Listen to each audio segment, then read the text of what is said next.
everybody. My name is Dikshit, studying 3rd standard.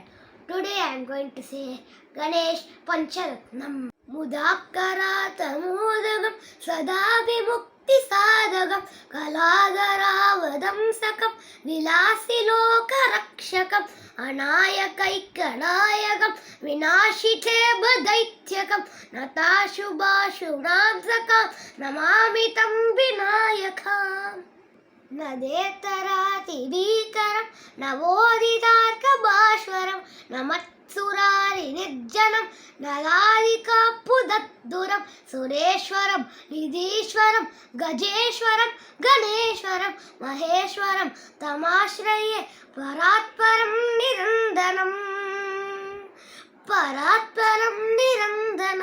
Samastaloka Shankaram Nirastadaitya Kunjaram Daredarodaram Varam Vareba Vaktramaksharam Kripakaram Kshamakaram Mudakaram Yashaskaram Manaskaram Namaskritam Namaskaromi Bhaskaram Akinchanaati Marjanam Chirantanokti Bhajanam Purari Purvanandanam Surari Garva Sarvanam Prapanchanasha Bhishanam Dhananjayati Bhushanam Kapoladana Varanam Bhaje Purana Varanam Nitantakanti Dantakanta Mantakanti Katmajam Achinta Rupa Mantahin Mantaraya Krundanam Sridandare Nirandanam Vasantameva Yoginam Tamekadam Vichintayami Santatam.